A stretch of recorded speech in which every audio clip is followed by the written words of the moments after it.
Hi friends, welcome to mat with love. ரொம்பவே சாஃப்டாக பஞ்சு போல் ஆப்பம் வர்றதுக்கு ஆப்பம் மாவு எப்படி அரைக்கலாம் தாங்க அந்த வீடியோவில் பார்க்க போகிறோம். நீங்கள் இப்போ தான் ஃபஸ்ட் டைம் நம்ம வீடியோ பார்க்குறீங்கன்னா மேட் வித் லவ் சேனலை சப்ஸ்கிரைப் பண்ணிக்கோங்க. அப்படியே பக்கத்தில் இருக்கிற பெல் ஐக்கனையும் கிளிக் பண்ணிக்கோங்க.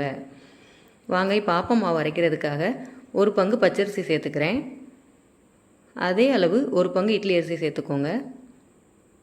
அப்புறமா 1/4 பங்கு அளவுக்கு உளுந்து சேர்த்துக்கோங்க. உளுந்து ரொம்ப சேர்க்க வேண்டாம், 1/4 பங்கு போதும். ஒரு சின்ன டீஸ்பூன் அளவுக்கு வெந்தயம் சேர்த்துக்க.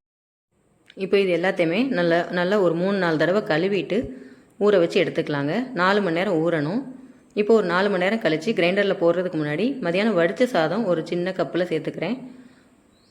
நல்லா தண்ணி தெளித்து அதையும் ஆட்டிக்கோங்க. இப்போ அதே இதுலேயே நம்ம இந்த உளுந்து அரிசி எல்லாத்தையுமே சேர்த்துக்கலாம். நல்லா அந்த உளுந்து ஊற வச்ச தண்ணியவே சேர்த்து நம்ம ஆட்டிக்கலாங்க. தண்ணி தெளித்து ஆட்டிக்கோங்க. நல்லா மையாக அரைப்படணும்.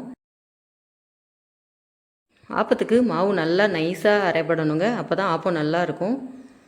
இப்போ நம்ம தோண்டுறதுக்கு ஒரு 2 நிமிஷம் முன்னாடி கொஞ்சமாக கல் உப்பு சேர்த்து அதையும் ஆட்டி எடுத்துக்கலாம். இப்போ நான் தோண்டி எடுத்துக்கிறேன். இது நம்மளுக்கு ஓவர் நைட் நல்லா புளிக்கணுங்க. உப்பு கொஞ்சமாக மட்டும் சேர்த்துக்கோங்க. இப்போ ஓவர் நைட் புளிக்க வச்சுக்கலாம். இப்போது ஒரு 7 மணி நேரம் புளிச்சதுக்கப்புறமா பாருங்கள், இந்த மாதிரி நல்லா பொங்கி ப்ளஃபியாக இருக்கணுங்க. இந்த மாதிரி இருந்தால் தான் நம்மளுக்கு ஆப்பத்துக்கு ரெடியாக இருக்குதுன்னு அர்த்தம். நல்லா அதை கிண்டி விட்டுக்கலாம். இப்போ நம்ம தேவையான அளவு மாவு மட்டும் எடுத்துக்கலாம். ஃபஸ்ட்டு கொஞ்சமாக மாவு எடுத்து தண்ணி சேர்க்காமல் நம்ம தேங்காய் பாலே ஊற்றி நல்லா கலக்கி எடுத்துக்கலாங்க. அப்போ தான் நம்மளுக்கு ஆப்பம் டேஸ்ட்டாக இருக்கும். ஆப்பத்துக்கு மாவு இந்த மாதிரி நல்லா தண்ணியாகவே இருக்கட்டும்.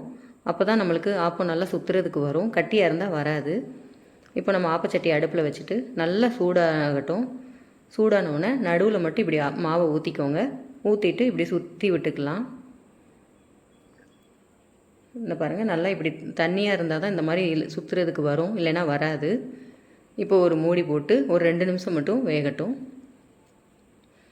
பாருங்கள், இந்த மாதிரி ஓரங்களில் நல்லா முறுமுறுன்னு இருக்கும், கிறிஸ்பியாக. நடுவில் நல்லா பஞ்சு போல் இருக்கும். சூப்பராக ரெடி ஆயிடுச்சுங்க. இன்னொரு ஆப்பம் சுட்டு காமிக்கிறேன். மாவு மட்டும் நல்லா தண்ணியாக கரைச்சிக்கோங்க. அப்போ தான் இந்த மாதிரி நல்லா சுற்றுறதுக்கு வரும். அவ்வளோதாங்க, நல்லா கிறிஸ்பியான சாஃப்டாக பாருங்கள், நடுவில் நல்லா சாஃப்டாக ஓட்டையாக வந்திருக்கு. சூப்பரான ஆப்பம் ரெடி ஆயிடுச்சு. நீங்களும் உங்கள் வீட்டில் கண்டிப்பாக ட்ரை பண்ணி பார்த்துட்டு எப்படி வந்ததுன்னு கமெண்ட் பண்ணுங்கள். மறக்காமல் நம்ம சேனலை சப்ஸ்கிரைப் பண்ணிக்கோங்க. தேங்க்யூ.